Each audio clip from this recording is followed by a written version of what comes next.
Amada igreja, glória a Deus. Gostaria de deixar um versículo para a igreja, embora o coração muito alegre, e assim como diz Davi, né? Alegrei-me quando me disseram, vamos à casa do Senhor. Isso é maravilhoso. Eu estava lembrando, irmãos, enquanto nos preparava, né? Embora eu não vou estar aqui hoje na escola bíblica dominical, que tem sido uma bênção, né? Os irmãos que têm o privilégio de poder estar aqui, aprendemos muita coisa boa nessa escola dominical. Embora hoje não pude estar, mas meditando na palavra de Deus, eu me lembrava, inclusive, de alguns momentos lá da roça, e dizia-se muito lá, né? Qualquer caminho dá na venda. Na verdade, qualquer caminho dá na venda. E aquilo era muito sério, porque havia caminhos entre as fazendas e os sítios, né?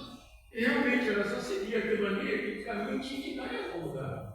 E aquele único lugar onde aquele caminho terminava era justamente na venda, onde as pessoas iam ali para comprar farinha, comprar carne seca, comprar óleo, né? Basicamente, às vezes era isso. Às vezes nem farinha, só ia ali para comprar mesmo o sal, ou de repente o óleo, né? Porque o resto tinha tudo. Fazia-se açúcar com cana, com caldo de cana, fazia-se as carnes que eram necessárias, tudo era feito lá na roça assim. Então a gente basicamente só precisava mesmo de sal, que era muito difícil, e às vezes um óleo, né? Um azeite para temperar alguma coisa. Mas isso ficou lá no passado, né? Que hoje já mudou muito. E hoje não tem mais lógica chegar aqui e dizer, né, irmã Rosilda, qualquer caminho dá na venda. Não tem mais lógica dizer isso. Né? Mas aplicando isso para nossas vidas espirituais, a gente sente, irmãos, que isso não é uma verdade. Isso não é uma verdade absoluta. Porque qualquer caminho que você pega, nem sempre dá na venda. Eu me lembro de um amigo meu que ele trabalhava comigo no estadeiro e éramos grandes amigos. E para onde eu ia, se tivesse vaga naquela profissão, eu chamava ele, porque era um grande amigo, né? E os amigos fazem isso. E quando ele ia, eu me lembro que a última empresa que eu trabalhei nessa área de construção naval, navios, né? Plataforma, foi essa aí que muita gente conhece, que chama de Odebrecht. E ele me chamou para ir trabalhar nessa empresa. E aí ele chegou para um dos funcionários lá e falou, olha, esse rapaz é melhor do que eu. Então tínhamos essa amizade, né? essa conexão, né? De um ajudar o outro quando precisava. Porém, um determinado dia, trabalhando nessa mesma empresa, hoje, acho que nem existe mais por causa dos escândalos, né, que foram construídos por aí. Eu lembro que um dia conversando com ele, e ele falou comigo, Roberto, o que você faz lá na sua igreja? Olha, na minha igreja eu louvo a Deus, eu sirvo a Ele, eu evangelizo, tento trazer alguma almas para Cristo. E ele falou assim, olha, mas eu não tenho igreja, eu tenho uma religião, eu sirvo essa religião, e lá a gente não faz isso. Não faz proselitismo. E não evangelizava. E aí eu cheguei para ele, mas que religião é essa que você diz que ama o próximo, mas não quer trazer esse próximo para perto de você para amá-lo também? Aí ele falou assim, ficou meio jeito, e depois ele chegou para mim e falou assim, eu sou do Candomblé. Aí eu falei para ele, mas rapaz, tem tanta coisa boa para você do outro lado, Jesus tem tanta coisa maravilhosa para te dar, e você é de lá. Aí ele falou assim, não, até que meus pais eram batistas. Meus pais eram batistas. Mas eu casei com a minha esposa e por ela ser do Candomblé, eu resolvi também frequentar o Candomblé. Eu não me sinto bem bem lá. Leia, a palavra dele. Ele dizia isso. Eu não me sinto bem lá. Mas o que estão tentando ensinar é que leva a Deus. Aí eu percebi, já falei com ele uma questão. Mas vem cá, como é que alguém leva a Deus nessa situação? Porque na minha cabeça, lá atrás, no candomblé, era aquilo que ensinava e que a gente vê. Não, eu não preciso dar aula aqui, porque a maioria das pessoas sabe. E ele disse para mim, até hoje também eu não sei. Eu falei, então por que você está lá no nosso meio, rapaz? Aceita Jesus Cristo como seu Salvador. Não existe um outro caminho que você possa trilhar além desse que vai chegar até Deus. Porque em breve todos nós estaremos diante de Deus.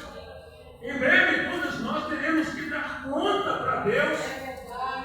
E ele ficou sem saber o que responder, porque não tinha o que responder. Não tinha.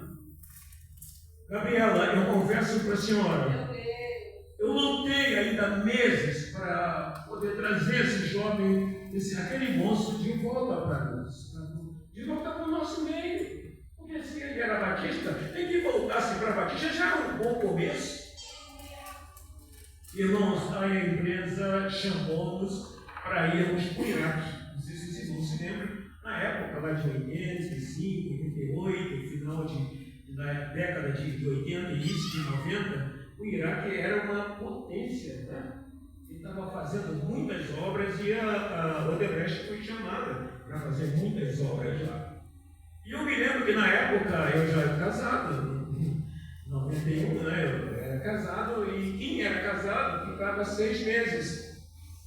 E quem era solteiro ficava 1 ano direto. Irmãos, 1 ano ou 6 meses fora, longe da minha esposa e dos meus filhos, eu falei, não, deixa eu ficar por aqui mesmo. Eu já ganhava mais ou menos bem, já estava aqui nessa igreja. Aí eu falei, não, vou ficar por aqui. E ele foi, irmãos, foi para o Iraque, já casado, ficou 6 meses. Quando ele voltou do Iraque, ele voltou tão bem, né? Quando eu digo financeiramente, que ele abriu até uma mercearia para ele lá na Ilha do Governador. E estava muito bem, graças a Deus. Até que um determinado dia, eu tentando ligar para ele, conversar com ele, a resposta que eu tive não foi muito boa, porque aquela religião, ele fazendo aquelas coisas, praticando aquelas coisas, né, pastor? Nosso grande pastor amigo está aqui conosco, uma benção, né? Maravilha. Pastor Vitor Hugo, perdoe-me, pastor, eu sempre esqueço o nome, eu estou ficando velho, né? E aí, irmãos, eu perdi o contato com aquele moço, e até onde eu sei, ele havia se envolvido com um dinheiro, chamou outro, uma vítima que chamou outro, e ele se envolveu com alguma coisa muito errada, né? Ele foi botar no próprio carro dele alguma coisa daqui de São Paulo para trazer para o Rio de Janeiro.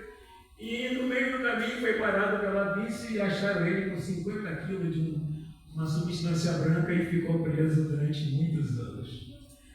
Irmãos, aí eu pergunto assim, esse caminho que ele estava seguindo leva para algum lugar? E aí, irmãos, a palavra que eu li hoje à tarde ficou no meu coração. Olha só, vê se, não sei se o Rafael vai conseguir colocar, acho que não, né, Rafael? Eu acho que hoje está com algum problema, né? Mas eu queria que os irmãos, eu queria dividir com os irmãos o meu pensamento. O meu pensamento estava lá, está lá no livro de João, Evangelho, segundo escreveu São João, capítulo 6. Se os irmãos puderem achar para dividir comigo, seria um grande prazer, porque é uma forma de exaltar e glorificar o nome desse Deus a quem pregamos, irmãos. Nós pregamos este caminho. Nós falamos dele. E o mundo aí fora que está dizendo que qualquer caminho leva a vida, não vai atrás dessa não, porque é um engano puro. Não é todo o caminho que leva a Deus. E aí a gente vai ter a certeza que quando Jesus, conversando ali com os seus apóstolos, seus discípulos, e chegou para muitos deles, ali havia 100 e alguma coisa, 70 eram os que estavam ali relacionados, mas ele tinha muito mais. Aí chegou para alguns deles e começou a falar algumas verdades.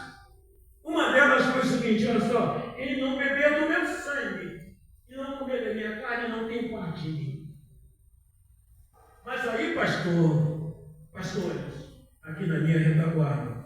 Alguns ouviram aquilo e não aceitaram. Viu, irmã, assim? Olha, comer o corpo, bebendo sangue, esse homem está ficando maluco, eu vou embora daqui. Não é possível. E cada um, irmãos, foi um atrás do outro. Aí Jesus, nesse versículo maravilhoso, está aqui, quer ver? Deixa eu ver se eu tenho dificuldade de ver. Não estou com falta. A Maria, por exemplo, é uma benção. Ela usa óculos por causa da estética, né? Porque precisa não. Glória a Deus. Versículo 66, irmãos. E 68. Glória a Jesus. João capítulo 6, versículo 66 e 68. E aqui prova que não é todo o caminho que leva à tenda, não. A tenda, né? Aqui é um caminho só. E diz o seguinte, o 66. Desde então, muitos dos seus discípulos tornaram-se para trás e já não andavam com ele. Se andavam com ele, andavam por um caminho. 67. Então Jesus disse aos 12, quereis vós também retirar-vos? Porque só tinha ficado os 12. E aí ele perguntou, cara, vocês 12, vocês querem ir embora também, Solange? Que coisa. E qual foi a resposta do mestre?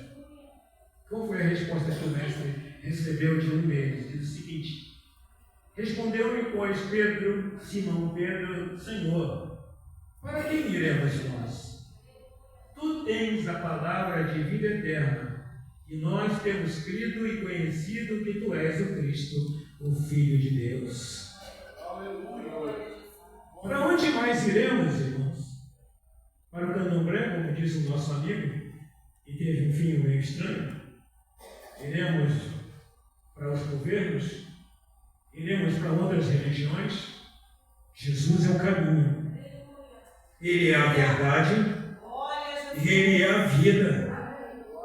Se algum de nós aqui ainda não chegou a essa conclusão, chegue agora, porque daqui a pouco os momentos estão passando, os dias vão se embora e ele vem buscar a sua igreja. E quando ele vier, irmão, será maravilhoso. E qual caminho a seguir? O caminho é esse. Anda nele. Eu gostaria, irmão, de tocar um hino com a igreja, juntamente com a banda. E a igreja, se puder, cante comigo. É o 131.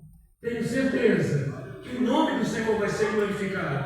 E que todos nós, nessa noite, irmãos, teremos a decisão correta de ter em nossas vidas apenas um caminho, que é o Senhor Jesus. Vamos louvar o nome do nosso Deus.